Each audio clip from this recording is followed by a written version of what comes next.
Greetings. Do what thou wilt shall be the whole of the law. I'm Lexi Eve, and welcome back to another Ritual and Grade Signs video. Today, we're continuing with the final Golden Dawn grade sign of AA, the rending and closing of the veil. Real quick before we begin, I've been putting out videos 3 years. Last year, I took like a, 3-month hiatus. This year, I aim to take like a 1-month hiatus and then maybe post one video a month until maybe late November, sometime in December, just to give myself a quick little refresh. So there will still be content coming. I just need a break to focus on other things to make sure I don't burn out.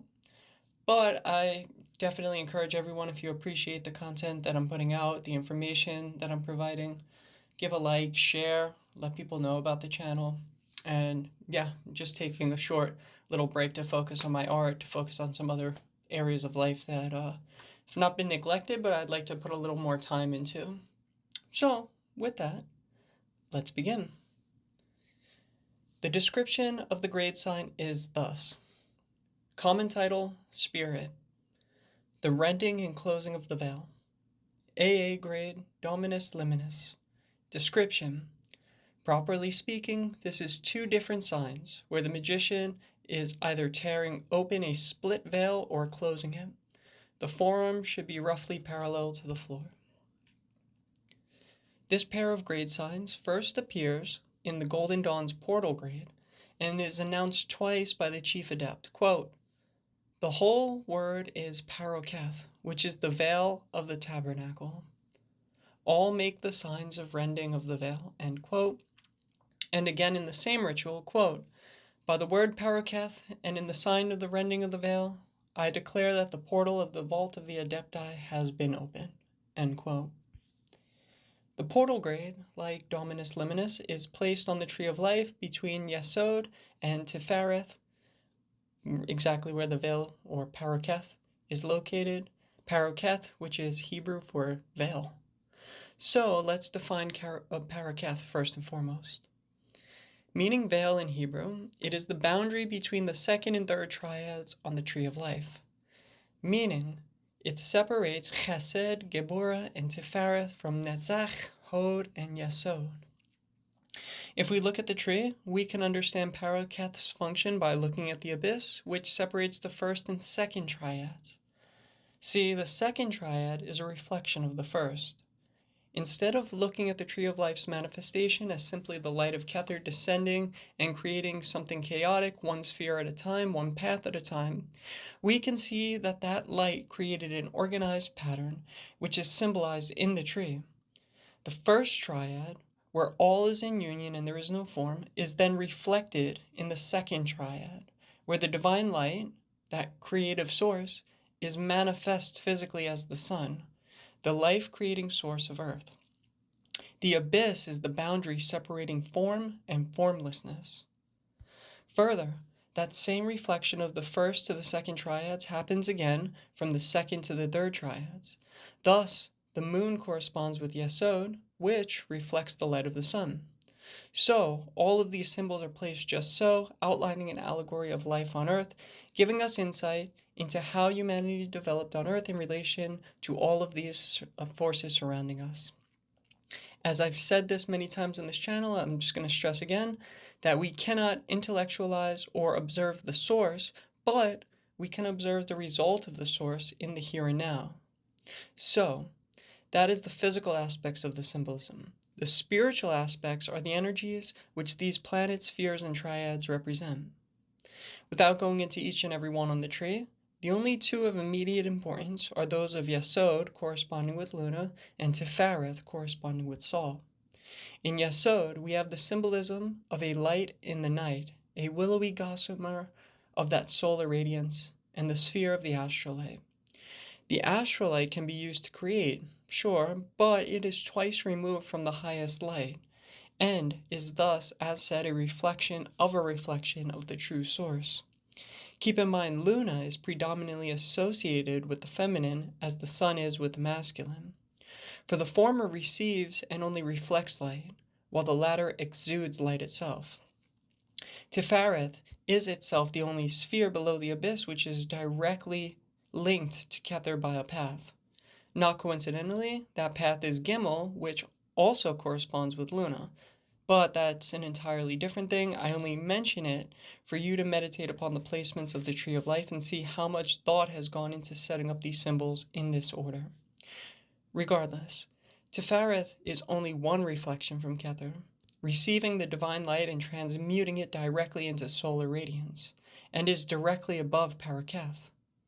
If a magician performing the great work reaches the Dominus Liminis or portal grade of Paraketh, their next step is Tifereth as an Adeptus Minor. They thus need to assimilate the energy and light, the properties of the sphere, which need to be perfectly assimilated in order for that person to attain to that next level. Solar light and energies are very associated with ideas such as kingliness and the creative force. Not to mention, the great work for Tifereth in AA is totally centered around the knowledge and conversation with the Holy Guardian Angel. Think of that symbol of the sun. It's a point with a circle, which in the Lima represents infinite space and the center of space, right? So it's this union of opposites in this solar force. While many magicians with a modicum of training and discipline can achieve the ability to see and utilize the astral light, much less happen to attain the knowledge and conversation with the Holy Guardian Angel, let alone harmonize the forces in the lower sector of the tree. So now that we have defined that which surrounds Paraketh, what is Paraketh? Well, as said, it is a reflection of the abyss. As the formless spheres of union above the abyss are separated from their reflections which have form below the abyss, also reflected is Paraketh, which is itself a sort of boundary. What Paraketh is separating is that plastic medium, that wispy gossamer of the astral light, from the dense radiance of the solar light. It is separating the masculine and feminine in the middle pillar, guarding a specific truth about nature. Located approximately at Paraketh, we have the paths of Samek and Pe. Samek is symbolized by the arrow of the archer of Sagittarius, and Pe corresponds with Mars and the Tower card. The Tower obviously being the card that represents the male orgasm, and the arrow of Sagittarius is also sexual symbolism of the phallus or the seed that is sent forth. Paraketh is itself a symbol of the veil of Isis, the skirts which must be parted to unveil the solar radiance of the creative force, and bring about conscious perception of the spiritual substance. Even the testing for the Dominus Liminis is, if you look at the oaths and tasks, is supposed to be requested at 6 months, 6 corresponding as the hermetic number of Sol, the approximate time from equinox to equinox, which are major phases of the sun. Sidebar off script really quick, if you look at the other oaths and tasks from neophyte upwards, right, probationer upwards actually, it's like probationer, you're supposed to be in one zodiac sign until the next zodiac sign of that same degree, then you could request testing. From neophyte to Zelator, which is Malkuth to Yesod, is 9 months. 9 is symbolic of the number of Luna. The next 3 grades are 1 month, but then Dominus Liminis is 6 months, which I find interesting as, like I said, 6 corresponds with Sol and also the amount of time from equinox to equinox, or even solstice to solstice. Still both major phases of the sun. So, now that we have all this information about these grade signs of the rending and closing of the veil, let's look at how we actually use them. In the images of these signs from Libra O, you will notice that one's hands are approximately at heart level. Most likely, while using the sign, your hands will be slightly lower, near the solar plexus. Regardless, you are opening up the pathways to the heart. Like I said, you are spreading the skirts of Isis and peeling back layers of reality to a more refined conscious perception of existence and reality. Focusing on that heart center, that's all about HGA and true will, so you're kind of revealing yourself to the light of the sun and its symbolism behind the true will, which is something to meditate on. And like I just said, you are spreading the skirts of Isis and peeling back layers of reality to a more refined conscious perception of existence and reality, beyond the mere physical, parting the curtains of the physical world to reveal the spiritual. While the former grade signs correspond with the elements, Dominus Liminis also corresponds with spirit, the fifth element. But the spheres themselves, Tifereth is the sphere of spirit in the lower parts of the tree, Malkuth being earth, Yesod air, Hod water, and Netzach fire. Tifereth completes the pentagram in that sense. It's that microcosmic man. To give the sign, you start by placing your palms together at about the heart level, turning your palms away from each other, and make it look like you are parting curtains. Spread your hands slowly until they are at about your shoulders. To give the closing of the veil, start with your hands at your shoulders, palms facing away from one another. Slowly bring your hands together and turn your palms towards one another so that they touch at about your heart center. Now, I sometimes, but not always, like to visualize that I'm parting an actual veil, where I can see the physical world before me being rended, as if physicality itself were that curtain, revealing behind either a sort of portal of a starry night sky, the duat, or otherwise a portal of light. If you're in AA, obviously this will be your grade sign if you reach Dominus Liminis. You'll use it as instructed, definitely in private, definitely in daily practices like Liber Resh. If you are not in AA, you are never really instructed in public text to use this grade sign, but I have found it very useful often enough.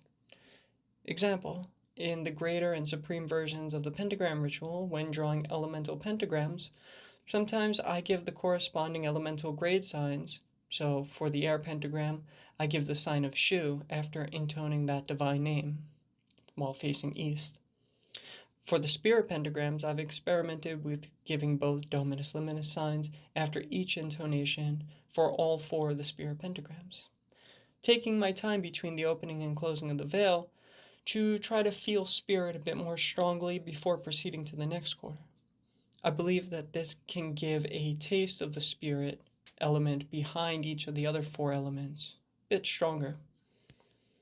Another example I've found used for this sign is while performing Liber Israfel. At line 17 of that text, quote, says a pause, end quote. At that, I give the sign of the rending of the veil. It's a point of that ritual meant for communication with the divine, especially with the HGA or the logos or even Mercury, which is being invoked. So in peeling back the physical layer of reality to open myself up to spirit, I found it much easier to manifest entities and receive communications in verbal forms. Sometimes it's true while you're doing that ritual at that particular part, you sit there meditating, you might be bathed in astral light or whatever energies have been invoked. But even in that case, I feel opening the veil still allows a unique energy to come through more clearly, which may have been more of a drip rather than a flow, had I not used the opening of the veil. As soon as I feel satisfied with that portion of the ritual, I give the closing of the veil and move on to line 18. And while on this subject, always make sure you give the closing of the veil after. You do not want a portal to be open without your express intent and control. If left unguarded, you can unwittingly allow anything to enter your space or affect your mind. Also, you can overload yourself with energy, so instead of being energized by it, you will end up feeling drained as though you burned yourself out. This, like any other type of magic that is misused, can have definite long-term physical and psychological side effects, none of which are healthy. If you're working towards your holy guardian angel, I am certain that using the parting of the veil with the intent of experiencing solar forces will be beneficial and fruitful. So experiment. My motto is that as long as what you do magically makes sense, and you understand what you're doing well enough that you could explain it to a child so that they could understand it, then you're most likely doing it right.